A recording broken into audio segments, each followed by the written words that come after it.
ability in Rails5 to render anywhere. You can call it anywhere. You can call the action and just call .render and it works.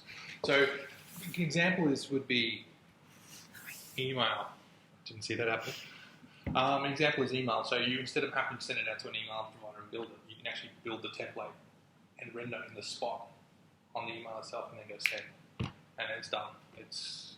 When I was playing with it, I just thought that was so much easier.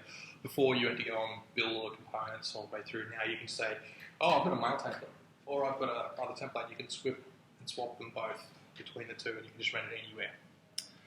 As I said before, TurboLinks 3 it's replacing TurboLinks 2. TurboLinks 3 is more PJAX. If anyone's used PJAX before, yeah, I like the idea of it. I haven't actually really played with it yet. I'm not a big fan of Angular or front-end apps, and that's sort of to bring you near close to that. So, other one, as I was saying before, is the action cable.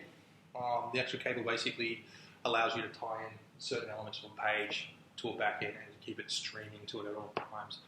Log outputs, chats, whatever you want in real time can come through like that. Some dependency changes are no longer available, so protected attributes are gone. Do you guys know what protected attributes are? Never used it. Then you really want to have to, because they've been gone since version 2. So Matter accessible, whatever it was. yeah, they've been gone for a long time. They've just been now removed. They're actually no longer supported, so you won't get the warning now. You just won't work. Actually, you won't even start. And the other one is the one that everyone used to learn with and got annoyed when they got removed, is the active record finders. Anyone know what they are? You know when you go find by name, by state, by whatever, you keep creating your string. That's all gone because it was stupid, messy, it was ugly. Don't know who liked it. It confused the crap out of me when I used it anyway, and suddenly no one ever using it. All right, and the other, so some syntax changes. You can now use a new function called .or, which is cool. Instead of before you used to use .where, and then you do like a huge calculation inside that .where, now you can just go, you can keep chaining with .or. So you can go name, .or, surname, .or, and you keep chaining, and it builds it in the background for you. So that's pretty cool. Belongs to relationships are now required by default, so you actually have to declare them, which means that you can't have nulls in your relationships. Otherwise, you're going to have a bad day. Your tests are going to fail. You can pass in though. Yeah, you can put a flag in there to make it like the old one, and you can go option is true, I think, or something like that, and that allows it to have a null value, but you've got to have one in there, otherwise it's gone. Next one, this one's pretty funny. Has secure token. DHH caved into the community. He said, no, I don't want it. And then every ORM out there has the same method, and it's basically gone, okay, I'll let this in. So basically, what has secure token basically does, you pass it some things, and then it comes out and creates you a token for it, which is a secure token. So they've added .weekend, ? And next day, previous day, which is awesome. Yeah. And it works on, you can actually set it to either your local zone or UTC, either or. So you can put a flag in there and say, because if you want to do your calculations of one and the other, you want to mix them both, you can still work what is the next day. So you can say, what is UTC next day compared to my now next day, and work out the difference. So that. Have you guys used Active Job yet? Yeah, we use it. Or mix between, depending on what you have access to. Sometimes we need to go back to Psyche. Yeah, directly instead of passing through Active Job. You find, is there any reason for that, or just I don't remember what it was. There was stuff that some of our publishers had. Oh, no, it was we got a 3.2 upgrade. No, in our new one. Yeah. For me, I've gone back and gone, did I use this thing again? So used to using it now, it's so funny. They've added priorities now to it. You can set a flag and say priorities, so you can say jobs are lower than the other jobs, which they didn't have before, but Sidekick, for example, always had priorities. There was no way to pass it through, so that was an example of why you would go bypass it if you need a priority flag for that. You now actually have JSON support for Active Record if you're using MySQL. But MySQL 5.7.8 has a new type called JSON.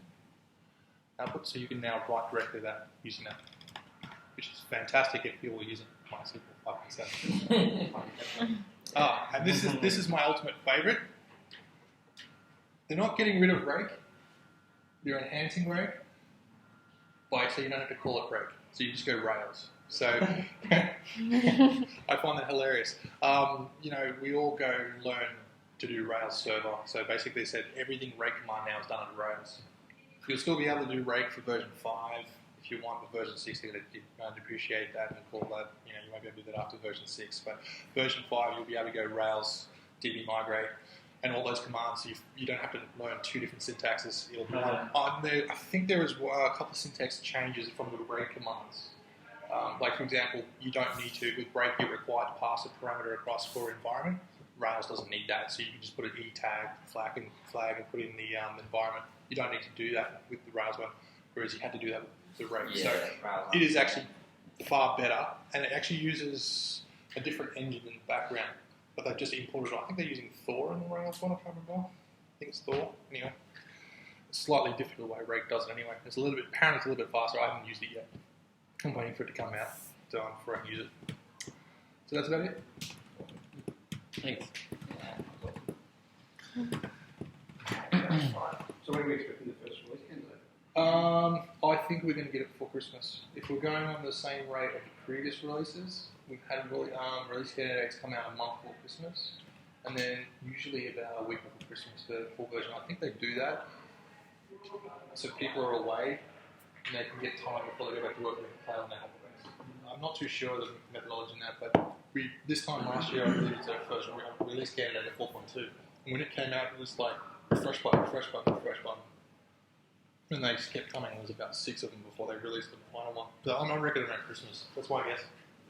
I think they just need to finalise the couple of the active record model changes.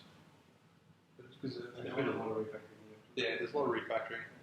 Yeah. Mainly they're trying to get rid of the old syntax because there's still some legacy syntax in version 2, and they have to get that up and running before version 5 comes out.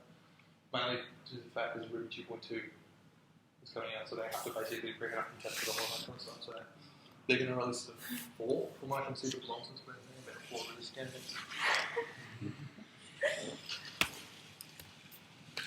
Done. I think I remember seeing talks with Aaron Patterson was saying the speed that they'd just basically pulled in of nowhere from active record was pretty massive. Through the talks earlier in the years, even back then.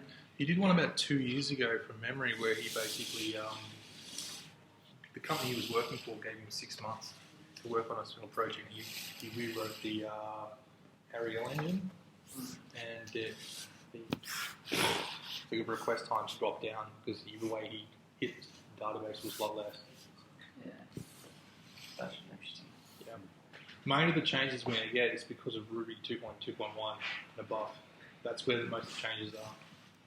We're going to see the speed improvements because of that. Garbage collection, mainly? Or? Yeah, it's mainly garbage collection because whenever we created and used symbols, they wouldn't be cleared out of memory quick enough. So now it through Rails 2, they actually say, no, we're trying to symbolize everything. So it uses less memory as well. Okay. Footprint's supposed to be a lot smaller, but they're also adding in extra components. So how's that even possible? You got 2 new components are getting rolled in. The API, Rails API, and also you've got the action cable. Both of them are getting rolled in. I think the Rails API has been pulled in now. Action cable was pulled in about a month ago on master. So Just locked out. They dropped out of using. Yeah. Coming out the journal. Yeah. Oh well, with the with the Rails API, if you're not actually calling it, you're not actually going to use it. For example, it still uses the controllers. Instead of calling action controller, it calls action API, I believe is the actual term, I can't remember. But it's a different inherency on it. But action cable and stuff like that will be locked out. Yeah, you don't. If you're not using it, it doesn't load up. You physically have to go and say, I'll use it.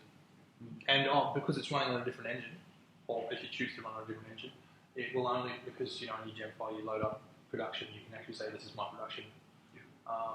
action cable, and you will only load up to that. So your action cable components will be a lot smaller as well. And you can also run your action cable on a different server. So you can still have the one code base, but you can have your cable run on the different server while you have your production running on a different box, because as long as they share the same registers, you're fine.